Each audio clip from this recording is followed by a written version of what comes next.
MSc final ইয়ারের প্রাণীবিদ্যা বিভাগের ফিশারিজের সুপ্রিয় শিক্ষার্থীবৃন্দ, আসসালামু আলাইকুম। আমি সালমা বেগম, প্রাণীবিদ্যা বিভাগের সহযোগী অধ্যাপক, ঢাকা কলেজ, ঢাকা। কেমন আছো তোমরা? আশা করি ভালো আছো, নিরাপদে আছো এবং সুস্থ আছো। তোমাদের সাথে আমার আজকে প্রথম অনলাইন ক্লাস। তোমাদের ইতিমধ্যে তোমাদের বেশ কয়েকটা ক্লাস হয়েছে। ঢাকা কলেজের সুদক্ষ অধ্যক্ষ sir professor Nehal Ahmed sir, ওনার নেতৃত্বে এবং নির্দেশনায় এবং ঢাকা কলেজের প্রাণীবিদ্যা বিভাগের বিভাগীয় প্রধান অধ্যাপক শরীফা সুলতানা ম্যাডামের নেতৃত্বে তোমাদের অনলাইন ক্লাস নিচ্ছি আমরা। তো তোমাদের আমি আজকে ক্লাস নিব কোর্স কোড 313115 এই কোর্সের তিনটা অংশ আছে। একটা হলো ফিশ ট্যাক্সোনমি, ফিশ ফিজিওলজি এবং ইকথায়োলজি। তো এর মধ্যে ফিশ ফিজিওলজি আমি তোমাদেরকে ক্লাসরুমে যখন ক্লাস হয়েছে তখন ফিজিওলজি পড়ানো শেষ করতে পেরেছিলাম। আজকে আমি তোমাদের পড়াবো ইকথায়োলজি। ইকথায়োলজি মানে হলো মৎস্যবিদ্যা। দুটি গ্রিক শব্দ ইকথাস এবং লোগোস, এই দুইটা শব্দের সমন্বয়ে ইকথায়োলজির উৎপত্তি। ইকথাস মানে হলো ফিশ আর লোগোস মানে হলো স্টাডি। তাহলে ফিশ নিয়ে যে স্টাডি বা জীববিজ্ঞানের যে শাখায় ফিশ নিয়ে আলোচনা করা হয় তাকে বলা হচ্ছে ইকথায়োলজি। এখন ফিশ কি? এখানে দেখো আমি কিছু প্রশ্ন রেখেছি। তার প্রথম প্রশ্নটা হলো ফিশ কি। তোমরা ফিশারিজে যেহেতু পড়ো, ফিশ কি এবং ফিশারিজকে তোমরা জানো, তবু আলোচনা করছি। ফিশ হলো জলজ কিছু মেরুদণ্ডী প্রাণী যারা শীতল রক্ত বিশিষ্ট এবং যুগ্ম এবং অযুগ্ম পাখনা বহন করে। তাদের আঁশ থাকতে পারে, আবার দেহ আঁশহীন বা নগ্ন হতে পারে। তো মূলত যুগ্ম এবং অযুগ্ম পাখনা যুক্ত যে মেরুদণ্ডী প্রাণীগুলো জলে বসবাস করে তাদেরকে আমরা মাছ বলি। আর ফিশারিজ হলো মাছ ছাড়াও আরও কিছু প্রাণী আছে যারা জলে বাস করে কিংবা অর্ধ জলজ হতে পারে এবং এদের অর্থনৈতিক গুরুত্ব এরা অত্যন্ত গুরুত্বপূর্ণ অর্থনৈতিকভাবে। তারপর এরা মেরুদণ্ডী হতে পারে অথবা অমেরুদণ্ডী হতে পারে। এই অর্থনৈতিক গুরুত্ব সম্পন্ন প্রাণীগুলোকে, যাদের মধ্যে মাছও আছে এবং মাছ ছাড়াও অন্যান্য পর্বের যেমন মোলাস্কা পর্বের, আর্থ্রোপোডা পর্বের, একানোডার্মাটা কিংবা কর্ডাটা পর্বেরও মৎস্য ছাড়া যে আরও কিছু ক্লাস আছে যেমন অ্যামফিবিয়া, রেপটাইলিয়া, ম্যামালিয়া, এদের কিছু কিছু প্রাণীও ফিশারিজের অন্তর্ভুক্ত। তো এই প্রাণীগুলোকে আমরা দুইটা ভাগে ভাগ করতে পারি ফিশারিজের বা মৎস্য বা মাৎস্য প্রাণীগুলোকে। একটা হলো ফিন ফিশ, একটা হলো শেল ফিশ। ফিন ফিশ কারা? যাদের ফিন আছে অর্থাৎ পাখনা আছে। যেই মাছ বা প্রাণীগুলার পাখনা আছে তাদেরকে বলা হচ্ছে ফিন ফিশ, অর্থাৎ পিসিস যে অধিশ্রেণীটা আছে সেই অধিশ্রেণীর প্রাণীগুলাকে বলা হচ্ছে ফিন ফিশ। আর শেলফিশ হলো যে প্রাণীগুলা ফিন পাখনা, রশ্মিযুক্ত পাখনা থাকবে না এবং তারা মেরুদণ্ডী হতে পারে, অমেরুদণ্ডী হতে পারে। আর মেইন হলো তাদের দেহটা খোলকে আবৃত থাকবে অথবা কোনো ক্যারাপেস দ্বারা আবৃত থাকবে। সেই প্রাণীগুলোকে বলা হচ্ছে শেলফিশ। যেমন শামুক, ঝিনুক, চিংড়ি, কাঁকড়া ইত্যাদি প্রাণীগুলোকে বলা হচ্ছে শেলফিশ। তো শেলফিশ আর ফিনফিশের পার্থক্যটা তোমাদের ভাইভাতে জিজ্ঞেস করা হতে পারে, আবার পরীক্ষায়ও অনেক সময় আসে। এটা গেল ফিশারিজ বলতে যে অর্থনৈতিক গুরুত্ব সম্পন্ন প্রাণীগুলাকে ফিশারিজ বলছে। আবার তোমরা কিসে পড়ছো? ফিশারিজে পড়ছো। তার মানে ফিশারিজ একটা জীববিজ্ঞানের শাখাও নামকরণ করা হয়েছে ফিশারিজ। এই শাখার সংজ্ঞাতে কি বলা যাবে? যে অর্থনৈতিক গুরুত্ব সম্পন্ন প্রাণীগুলাকে বাণিজ্যিকভাবে চাষ করা যায়, আহরণ করা যায়, বাজারজাতকরণ করা হয় কিংবা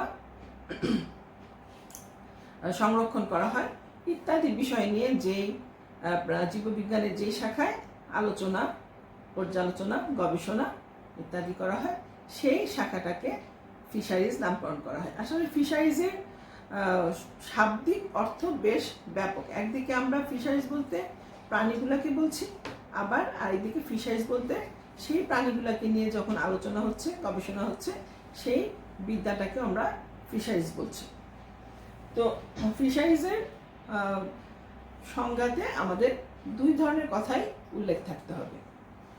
তারপরে আসো টাইপস অফ ফিশারিজ।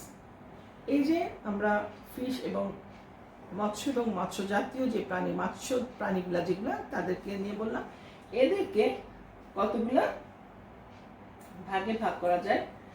ফিশিং এর ভিত্তিতে, অর্থাৎ অ্যাকর্ডিং টু ফিশিং, আহরণের ভিত্তিতে আমরা যে মৎস্য প্রাণীগুলাকে পাচ্ছি সেগুলোকে আমরা কোথা থেকে আহরণ করছি, কিভাবে আহরণ করছি, তার ভিত্তিতে দুই ভাগে ভাগ করা হয়। একটা হলো ক্যাপচার ফিশারিজ, একটা হলো কালচার ফিশারিজ। ক্যাপচার ফিশারিজ হলো যেগুলো প্রাকৃতিকভাবে আমরা আহরণ করতে পারি, বা এই আহরণের জন্য আমরা কোনো চাষ বা প্রবেশনের ব্যবস্থা করি না, প্রাকৃতিকভাবে এদের প্রাচুর্য থাকে জলাশয়ে। সেই পদ্ধতিকে, সেই মাছগুলাকে বলা হচ্ছে ক্যাপচার ফিশারিজ। আর কালচার ফিশারিজ বোঝাই যাচ্ছে যে বাণিজ্যিকভাবে এদেরকে চাষ করা হয় এবং যে ক্ষুদ্র জলাশয় থেকে শুরু করে আমরা পুকুর, হ্রদ ইত্যাদি জলাশয়, এমনকি সামুদ্রিক নোনা পানিকে টেনে পুকুরের মতো বা ঘেরের মতন করে যদি আমরা সেই মৎস্য জাতীয় প্রাণীগুলোকে চাষ করি, আহরণ করি, পরিকল্পিতভাবে কাজটা করি, তাহলে সেটাকে বলা হচ্ছে কালচার ফিশারিজ। আবার বাসস্থান বা হ্যাবিটেটের ভিত্তিতে ফিশারিজকে দুই ভাগে ভাগ করা হয়। একটা ইনল্যান্ড ফিশারিজ, একটা ম্যারাইন ফিশারিজ। ইনল্যান্ড ফিশারিজ কি? যে স্বাদু পানির যে জলাশয়গুলো আছে, নদী থেকে শুরু করে নদী, পুকুর, হ্রদ, দিঘি, যত ঝিল, হাওর, বাওর, যত জলাশয় আছে, এমনকি সমুদ্র থেকে পানি টেনে নিয়ে এসে যদি পুকুরে আবদ্ধ করে সেখানে চাষ করা হয়, সেই জলাশয় থেকে যে ফিশারিজগুলোকে সংগ্রহ করা হয় সেটাকে বলা হচ্ছে ইনল্যান্ড ফিশারিজ। আর ম্যারাইন ফিশারিজ হলো সামুদ্রিক মৎস্য, যেগুলোকে পরিকল্পিতভাবে চাষ করার কোনো উপায় করার প্রয়োজন হয় না, এবং সেই ফিশারিজগুলো ফিশারিজের আহরণের গুরুত্বটাই সবচেয়ে বেশি থাকে। এই ফিশারিজগুলোকে বলা হচ্ছে, সামুদ্রিক পানিতে যে মাছগুলা বা মাছগুলা পাওয়া যায় তাদেরকে বলা হচ্ছে ম্যারাইন ফিশারিজ। তো এই গেল ছোট ছোট সংজ্ঞা এবং ফিশারিজের প্রকারভেদ। এখন আমরা চলে যাব সিলেবাসের একটা অংশ, যেটা structural modification of fish for aquatic adaptation. তার মানে জলজ পরিবেশে মাছ যে থাকে তার জন্য তার দৈহিক এবং শারীরবৃত্তীয় কী পরিবর্তনগুলো আসে, সেই বিষয়টা নিয়ে আমরা এখন আলোচনা করবো, অর্থাৎ জলজ অভিযোজন, মাছের জলজ অভিযোজন। তো যে কোনো প্রাণী তার নিজস্ব যে বাসস্থান সেখানে নিজেকে খাপ খাইয়ে নিতে হয় এবং উপযুক্তভাবে সেখানে বসবাস করতে পারে। তো আমরা জানি যে মাছ জলজ প্রাণী। তো মাছ যে জলজ প্রাণী, সে জলে বসবাস করার জন্য তার দৈহিক এবং শারীরবৃত্তীয় কিছু বৈশিষ্ট্য তাকে অর্জন করতে হয়েছে। এই বৈশিষ্ট্যগুলোকে বলা হচ্ছে অভিযোজনিক বৈশিষ্ট্য। অর্থাৎ জলে বসবাস করার জন্য তাকে কি কি বৈশিষ্ট্য অর্জন করতে হয়েছে। এখানে দেখো আছে body structure, gill, body integument, appendages, eye, nostril, swim bladder, lateral line organ, myotome muscle এবং ইলেকট্রিক অর্গান। এই বৈশিষ্ট্যগুলো মাছের মধ্যে আমরা দেখতে পাই। তো প্রথমেই আমি বডি স্ট্রাকচারটা সম্পর্কে বলি। মাছের জলে বসবাস করার জন্য সাধারণত অধিকাংশ মাছের দেখা যায় তাদের দেহ লম্বাটে হয় এবং দেহের আকৃতি মাকু আকৃতির হয়। তার মানে কি, দুই প্রান্ত সরু, তুলনামূলকভাবে সরু এবং মাঝখানের অংশ প্রশস্ত থাকে। এই মাকু আকৃতির স্ট্রাকচারটার জন্য এখানে একটা মাছের ছবি আমি দেখিয়েছি। দেখো, এই প্রান্ত সরু, লেজের প্রান্ত সরু, কিন্তু মাঝখানের অংশটা বেশ প্রশস্ত এবং দেহটা লম্বাটে। এই মাকু আকৃতির জন্য পানিতে তাদের চলাচলের জন্য সহজ হয় এবং পানির ভিতরে সাঁতার কাটতে তাদের সুবিধা হয়। যেমন দেখো নৌকা আকৃতিটা কেমন। নৌকা যেদিকে অগ্রসর হয় সেই প্রান্তটা সরু থাকে, মাঝখানের অংশটা চওড়া থাকে এবং পিছনের অংশটা সরু থাকে। তার মানে হলো পানির স্রোতকে কেটে অগ্রসর হওয়ার জন্য তার এই শেপটা হলে সে দ্রুত অগ্রসর হতে পারে। মাছের এই শেপটা হয় পানিতে বসবাস করার উপযুক্ততার জন্য। তবে কোনো কোনো মাছ অঙ্কীয় পৃষ্ঠের দিকে চাপা হয়। তারা কারা? তারা সাধারণত জলাশয়ের তলদেশে যারা বসবাস করে সেই মাছগুলা আকৃতি মাকু আকৃতি না হয়ে তাদের হয়ে যায় অঙ্কীয় পৃষ্ঠের দিকে চাপা। এবং এতে তার চাপা হওয়ার কারণ, অঙ্কীয় পৃষ্ঠের দিকে চাপা হওয়ার কারণে যেহেতু সে পানির তলদেশে বসবাস করে, তার মানে তার উপরে অনেক দূর পর্যন্ত পানির চাপ আছে। এই পানির চাপকে ধারণ করার জন্য, পানির চাপ থেকে নিজেকে বাঁচানোর জন্য তাদের দেহ এরকম অঙ্কীয় পৃষ্ঠভাবে চাপা হয়। তারপরে দ্বিতীয় পয়েন্ট হলো গিল। মাছ জলে বাস করে এবং তার শ্বসন অঙ্গ হিসেবে ফুলকা আছে। তোমরা জানো যে ফুলকা হলো মাছের প্রধান শ্বসন অঙ্গ। তো শ্বসন অঙ্গ ফুলকা শ্বসনের কাজ কি? অক্সিজেন শরীরের ভিতর গ্রহণ করা এবং কার্বন ডাইঅক্সাইড শরীর থেকে বের করে দেওয়া। মাছ পানিতে বাস করে এবং মুখের সাহায্যে পানি যখন ভিতরে টেনে নেয়, মুখ দিয়ে পানি টেনে নেয় এবং যখন গলবিলের অংশে যায়, গলবিলের অংশে যাওয়ার পরে মাছের গলবিলের দুই পাশে জোড়ায় জোড়ায় ফুলকা থাকে। আমরা জানি যে অস্ট্রিকথিস শ্রেণীর যে মাছগুলো তাদের ফুলকা থাকে 4 জোড়া এবং কনভিকথিস শ্রেণীর মাছগুলোতে 5 থেকে 5, 6, 7 ইত্যাদি 5 থেকে 7 জোড়া ফুলকা থাকে। এখন এটা একটা অস্ট্রিকথিস মাছ। এই এর ফুলকা আছে 4 জোড়া এবং এই ফুলকাগুলা একটা অপারকুলাম, এটা হলো অপারকুলাম দিয়ে ঢাকনা দেওয়া আছে। কিন্তু কনভিকথিসের কোনো অপারকুলাম থাকে না। এখন এই অপারকুলাম যদি আমি কেটে দিই, উঠিয়ে দিই বা কেটে দিই, এখানে আমরা ভিতরে অপারকুলামের ভিতরে এরকম ফুলকাগুলা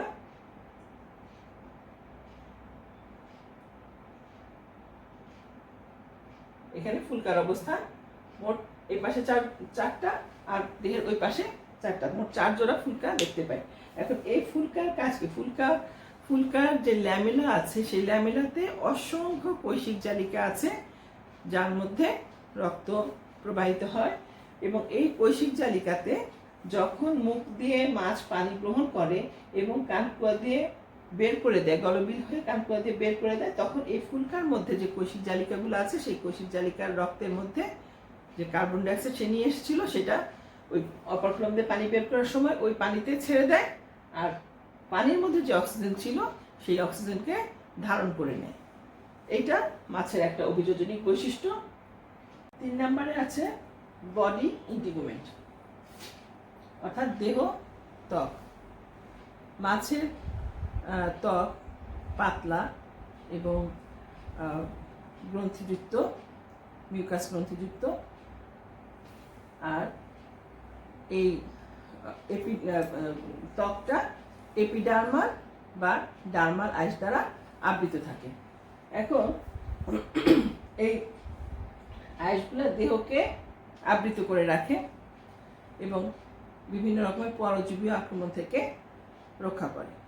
কিছু মাছ আছে যেমন সিলুরিফর্মিস বর্গের মাছগুলা, যাদের দেহে আইস নেই, অর্থাৎ নগ্ন ত্বক। তাহলে তাদের কি হয়? তাদের দেহের ত্বকের নিচে যে মিওসিন নিঃসৃত করার মতন গ্রন্থিকোষ থাকে, সেই গ্রন্থিকোষ থেকে মিউসিলেজ নামে এক ধরনের পিচ্ছিল পদার্থ নিঃসৃত করে। সেই পিচ্ছিল পদার্থ দেহকে আবৃত করে রাখে এবং পরজীবী আক্রমণ থেকে দেহকে সুরক্ষা করে। আইস থাকার কারণে মাছের চলাচলে কোনো সমস্যা হয় না এবং দেহকে বাঁকা করতে সহজ হয়। তারপরে আসো চারে অ্যাপেন্ডেজেস বা উপাঙ্গ, বা মাছের উপাঙ্গ হলো পাখনা। আমরা জানি যে টেট্রাপোডের পূর্বে অর্থাৎ বিবর্তনিক ধারায় যে টেট্রাপোডের উৎপত্তি হয়েছে তার আগেই মাছের অবস্থান। টেট্রাপোড মানে হলো যাদের দুই জোড়া পা থাকে বা চতুষ্পদী প্রাণী, যারা অ্যামফিবিয়া থেকে নিয়ে শুরু করে অ্যামফিবিয়া, রেপ্টাইলিয়া, বার্ড, ম্যামালিয়া, এরা হলো টেট্রাপোড। কিন্তু পিসিস হলো অর্থাৎ মাছ জাতীয় প্রাণী যারা, তারা চলন উপাঙ্গ হিসাবে পাখনাকে ব্যবহার করে। তাদের কোনো মানে এরা চতুষ্পদী নয়। এদের পাখনাগুলা তাদের চলাচলে সাহায্য করে এবং পাখনা যুগ্ম এবং অযুগ্ম দুই ধরনের হয়ে থাকে। এখানে দেখো মাছের কয়েকটা পাখনা আছে: পৃষ্ঠীয় পাখনা, উৎস পাখনা, পায়ু পাখনা, এবং এই তিনটা হলো অযুগ্ম পাখনা। আর এখানে আছে বক্ষীয় পাখনা, পেক্টরাল ফিন, এবং এখানে পেলভিক ফিন বা শ্রোণী পাখনা। এই দুইটা পাখনা হলো জোড় পাখনা, অর্থাৎ পেয়ার্ড ফিন। এই পেয়ার্ড এবং আনপেয়ার্ড ফিন তাদের চলাচলের জন্য এক একটা পাখনা এক এক রকম ভাবে কাজ করে থাকে। যেমন কডাল ফিন বা উচ্চ পাখনা। উচ্চ পাখনা মাছের দিক পরিবর্তনে সাহায্য করে এবং চলাচলে সাহায্য করে।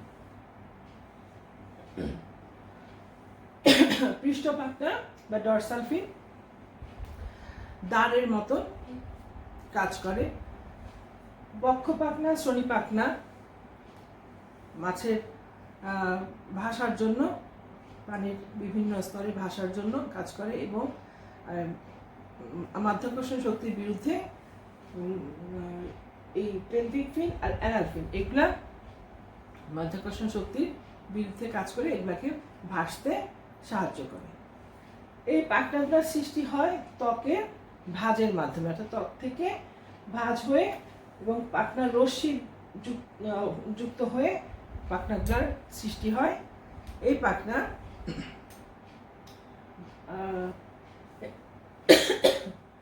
এই পাখনাগুলো যে কাজ করে, বিভিন্ন সময়ে মাছের বিভিন্ন পাখনাগুলো আবার রূপান্তরিত হয়ে অনেক রকমের কাজ করতে পারে। যেমন কোনো কোনো মাছের, যেমন আমরা জানি একিনিস নামে একটা মাছ আছে, তার ডরসাল ফিন এখানে চোষকের মতন একটা অংশের গঠন তৈরি করে এবং সেটা অন্য কোনো প্রাণীর দেহে লেগে থাকতে সাহায্য করে। আবার শ্রোণী পাখনা ক্লাস্পার তৈরি করতে পারে বা কাঁটাযুক্ত একটা অংশ তৈরি করে প্রজননের সময় শুক্রাণু নিঃসরণ স্ত্রী প্রাণীর দেহে প্রবেশ করাতে সাহায্য করে। বক্ষ পাখনায় কাঁটা থাকে, সেগুলো আত্মরক্ষায় সাহায্য করে। যেমন শিং মাছের বক্ষ পাখনায় কাঁটা আছে, সেটা কিন্তু শত্রুর আক্রমণ থেকে নিজেকে রক্ষা করতে সাহায্য করে। এইভাবে পাখনাগুলো বিভিন্নভাবে রূপান্তরিত হয়ে মাছকে বিভিন্ন রকম কাজ করতে সাহায্য করে। উড়ুক্কু মাছ এক্সোসিটাস সেটা কিন্তু বাতাসে উঠতে পারে, অর্থাৎ পানির উপর দিয়ে কিছুক্ষণ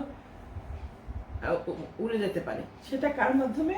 এই বক্ষ পাখনা বা পেক্টোরাল ফিন যে আছে, সেই পেক্টোরাল ফিন এদের অনেক লম্বা হয়, অনেকটা ডানার মতন হয়, ফলে মাছের মানে পানির উপর দিয়ে লাফ দিয়ে বেশ অনেক দূর পর্যন্ত ভেসে থেকে তারা উঠতে পারে, এক্সোসিটাস।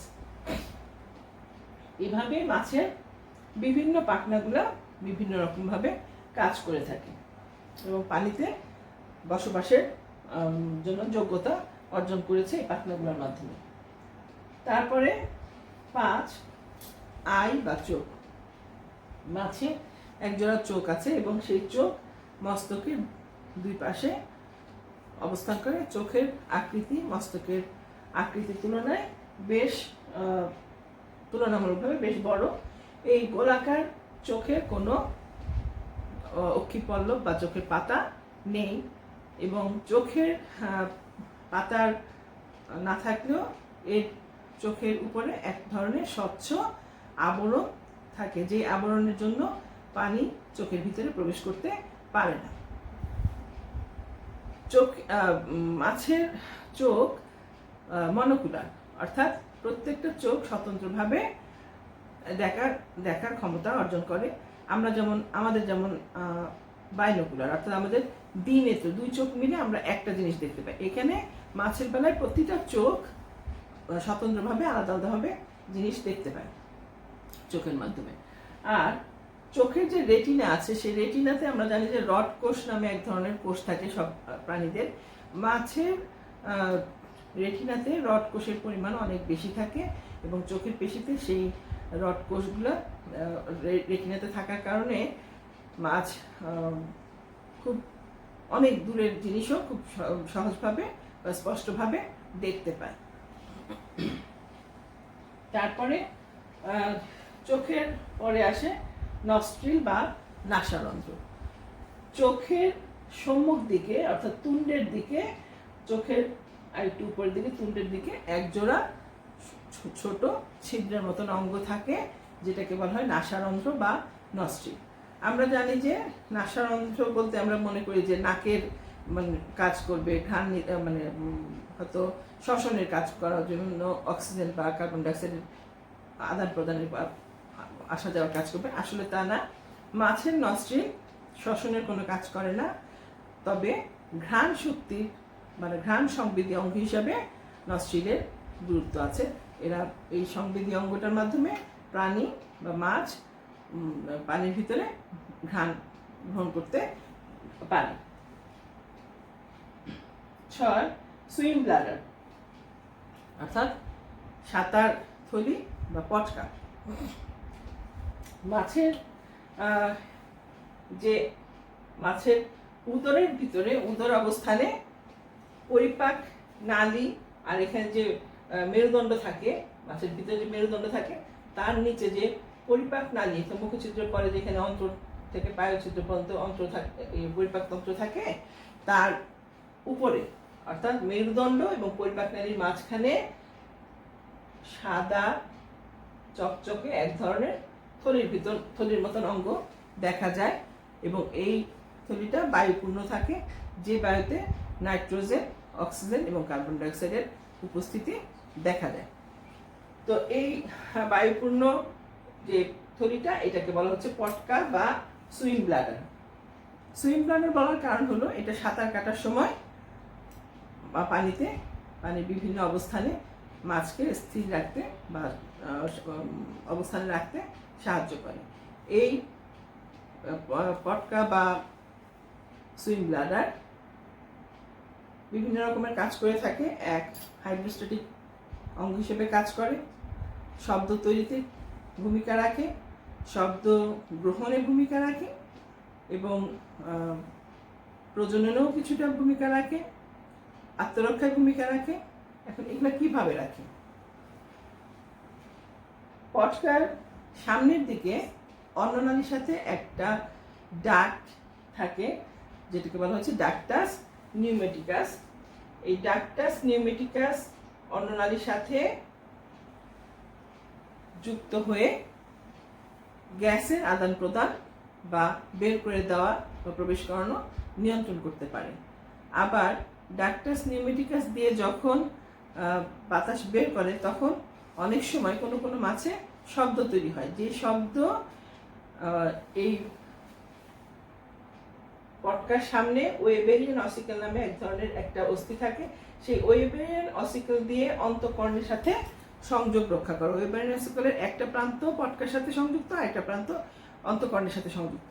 তো ওয়েবেরিয়ান অসিকলের মাধ্যমে পটকা থেকে যখন বাতাস বের হয় তখন শব্দটা অন্তঃকর্ণে যায়, ফলে তার শব্দের অনুভূতি অন্তঃকর্ণে গিয়ে পৌঁছায়। আর এই নিউমেটিক ডাক্টের মাধ্যমে পটকা থেকে বাতাস বের করে দেওয়ার সময় যে শব্দ তৈরি হয়, সেই শব্দ অনেক সময় মাছের প্রজননিক পূর্বরাগে ভূমিকা রাখে, সহায়তা করে। আবার আত্মরক্ষায় সাহায্য করে। যদি কোনো শত্রু তার সামনে আসে তাহলে এরকম শব্দ তৈরি হলে সেই শত্রু থেকে নিজেকে বাঁচাতে সাহায্য করতে পারে। তারপর শ্বসনেও সাহায্য করে পটকা, কারণ পটকার ভিতরে যে গ্যাস থাকে তার মধ্যে অক্সিজেন আছে, সেই অক্সিজেন কাজে লাগিয়ে সে শ্বসনের কাজে ব্যবহার করতে পারে। পানিতে বিভিন্ন স্থানে বা পানির বিভিন্ন লেভেলে স্তরে যখন উঠানামা করে তখন তার মাছের দেহের ভিতরে যে চাপের পরিবর্তন হয়, সেই চাপের পরিবর্তনকেও নিয়ন্ত্রণ করার জন্য পটকা ভূমিকা রাখে। তো এই গেল সুইম ব্লাডার বা পটকার মানে অভিযোজনিক গুরুত্ব। তারপরে আসে lateral line. Lateral line organ, এই যে মাছের মস্তকের পশ্চাৎ প্রান্ত থেকে একটা দাগের মতন অংশ দেখানো হয়েছে, যেটা লেজ পর্যন্ত বিস্তৃত। এটা দেহের দুই পাশেই আছে এবং দুই পাশে দুইটা পার্শ্বীয় রেখা অঙ্গ কতগুলা, আসলে এটা কোনো দাগ নয়, এটা কতগুলো সূক্ষ্ম ছিদ্রের পাশাপাশি একটা নির্দিষ্ট দূরত্বে থাকা কতগুলো ছিদ্রের পাশাপাশি অবস্থান। আমরা জানি, আমরা দেখি যে যদি কতগুলো ডট বা কতগুলো ছিদ্র যদি আমরা খুব কাছাকাছি রাখি তাহলে কি দেখা যাবে? তাহলে দেখা যায় যে একটা অনেকগুলা ডট ডট ডট যদি একসাথে থাকে বা ছিদ্র যদি একসঙ্গে থাকে তাহলে একটা দাগের মতো অংশ মনে হবে, দূর থেকে একটা দাগের মতো অংশ হয়। এই দাগটা হলো পার্শ্বরেখা অঙ্গ। এর উপরে যদি আঁশ থাকে সেই আঁশগুলো ছিদ্রযুক্ত হয় এবং এই ছিদ্রগুলা বাইরের পরিবেশের সাথে দেহের অভ্যন্তরে যে সম্পর্ক, সেই সম্পর্ককে নিয়ন্ত্রণ করে। এখানে কতগুলা এমন কিছু কোষ থাকে যেকে নিউরোমাস্ট কোষ বলে, সেই কোষগুলা বাইরের পরিবেশ থেকে সংবেদন সংগ্রহ করে। মাছের অভিযোজনে এই পার্শ্বরেখা অঙ্গ খুবই গুরুত্বপূর্ণ একটি অঙ্গ। মাছ বাইরের পরিবেশ থেকে সংবেদন গ্রহণ করে মস্তিষ্কে নিয়ে যায়। মস্তিষ্ক থেকে যে কর্টিক স্নায়ুগুলো বের হয় তার 7, 8, 9, 10 এই 7, 8, 9, 10 নাম্বার যে কর্টিক স্নায়ুগুলো আছে সেগুলোর বিভিন্ন শাখা এসে ওই ছিদ্রগুলোর মধ্যে অবস্থান করে, নিউরোমাস্ট অঙ্গের মধ্যে এসে বা ছিদ্রগুলোর মধ্যে এসে অবস্থান করে। ফলে বাইরের থেকে বাইরের যে পানির তাপমাত্রা, চাপ বা পানির গুণাগুণ, এগুলাকে এই ছিদ্রের মাধ্যমে ওই কর্টিক স্নায়ুগুলা এসে সংবেদনগুলো গ্রহণ করে মস্তিষ্কে প্রেরণ করে এবং মাছকে তার নিরাপদ জায়গায় নিয়ে যেতে গুরুত্বপূর্ণ ভূমিকা রাখে। এই কর্টিক স্নায়ুর অংশ, নিউরোমাস্ট কোষ এবং পার্শ্বীয় রেখা অঙ্গ, এইগুলাকে সবগুলোকে একসঙ্গে মিলে বলে পার্শ্বীয় রেখাতন্ত্র। তাহলে মাছ যে পানিতে অভিযোজিত হয়েছে তার জন্য সে কোন পরিবেশে অভিযোজিত হবে সেজন্য পার্শ্বীয় রেখা অঙ্গ গুরুত্বপূর্ণ ভূমিকা রেখে থাকে। তারপরে 9 মায়োটম মাসেলস। এই যে আমি এখানে কতগুলো দাগ দিয়ে দেখিয়েছি, এগুলো আসলে ভিতরের মাছের ভিতরের পেশিগুলোকে দেখানো হয়েছে। মাছের পেশি ভি আকৃতির পেশি পাশাপাশি অবস্থান করে এবং এই পেশিগুলো একটা ভিন্ন ধর্মী পেশি, অন্যান্য প্রাণীদের পেশির সাথে এই পেশির মিল নেই। এই পেশিগুলো ভি আকৃতির হওয়ার কারণে মাছ তার দেহকে আঁকাবাঁকা করে চলাচল করতে বা পানিতে বসবাস করতে, অভিযোজিত করতে সাহায্য করেছে। তারপরে 10 ইলেকট্রিক অর্গান। কিছু কিছু মাছ পানিতে অভিযোজিত হওয়ার জন্য তার দেহের বিভিন্ন অংশের পেশি বা পেশিতন্তুতে বিদ্যুৎ তৈরি করার উপযোগিতা অর্জন করেছে এবং সাধারণত এই বিদ্যুৎ অঙ্গ কনরিকথিসের বেশ কিছু মাছে আছে, অস্ট্রিকথিসেও আছে, যেমন নার্সিন, তারপরে রাজা, তারপর অস্ট্রিকথিসের ইলেকট্রোফোরাস। এইসব মাছের মাথা বা দেহের পেশির কোনো জায়গায় কতগুলো কোষ, পেশি তন্তু, এখানে বিভিন্ন পরিমাণের বিদ্যুৎ তৈরি করার উপযোগিতা অর্জন করেছে এবং এই বিদ্যুৎ অঙ্গ তৈরি করার কারণে মাছ নিজেকে শত্রুর আক্রমণ থেকে রক্ষা করতে পারে এবং খাদ্য শিকার করতে পারে। যদি তার সামনে তার অন্য কোনো প্রাণী যায় যাকে শিকার করে সে খাদ্য হিসেবে গ্রহণ করবে, তখন এই বিদ্যুতের সাহায্যে ওই প্রাণীটাকে মেরে ফেলতে সাহায্য করে এবং সে ওই শিকারটাকে খেয়ে ফেলতে গ্রহণ করতে পারে। তো এইভাবে মাছ বিভিন্ন অঙ্গ তৈরির মাধ্যমে বিভিন্নভাবে পানিতে বসবাসের উপযোগিতা অর্জন করে অভিযোজিত হয়েছে। এবং অভিযোজনের সংজ্ঞায় আমরা জানি যে এমন কিছু দৈহিক এবং শারীরবৃত্তীয় পরিবর্তন প্রাণীর মধ্যে আসবে যা তার পরবর্তী প্রজন্মেও সেগুলো স্থানান্তরিত হতে পারে। তাহলে আমরা দেখলাম যে মাছ যে পানিতে বসবাস করে এবং বসবাস করার জন্য তার দেহের বিভিন্ন অঙ্গ বা উপাঙ্গগুলো বিভিন্নভাবে রূপান্তরিত হয়েছে, যা পরবর্তী প্রজন্মেও স্থানান্তরিত হয়েছে এবং সব মাছগুলো একই ধরনভাবে অভিযোজিত হয়ে পানিতে বসবাস করার উপযোগিতা অর্জন করেছে। তো আজ এই পর্যন্ত। আশা করি তোমাদের ক্লাস লেকচার বুঝতে অসুবিধা হয়নি, তোমরা বুঝতে পেরেছ। আর পরীক্ষা যদি শিক্ষা প্রতিষ্ঠান খুলে যায় তারপরে হয়তো তোমাদের পরীক্ষার জন্য খুব বেশি সময় পাবে না। আমরা আশা করি তোমাদের এই অনলাইন ক্লাসের মাধ্যমে তোমাদের সিলেবাস কমপ্লিট করে দিতে পারবো এবং তোমরা পড়াশোনা চালিয়ে যাবে, পরীক্ষার জন্য প্রস্তুতি নিতে থাকবে। এই করোনাকালীন সময়ে তোমাদের বিভিন্ন প্রতিকূলতা আছে আমরা জানি, তার মাঝেও তোমরা নিরাপদ থাকার চেষ্টা করবে, পরিবারকে নিরাপদ রাখার চেষ্টা করবে, পরিবারের ছোট বড় সবাইকে বিভিন্নভাবে সহযোগিতা করে ভালোভাবে সময় পার করবে এবং পাশাপাশি তোমাদের পড়াশোনাকে চালিয়ে নিয়ে যাবে এবং যে ক্লাস বন্ধ হয়ে যাওয়ার কারণে যে ক্ষতিটা হয়েছে সেগুলা তোমরা বারবার চর্চার মাধ্যমে পুষিয়ে নেবে। ভালো থাকো। আল্লাহ হাফেজ।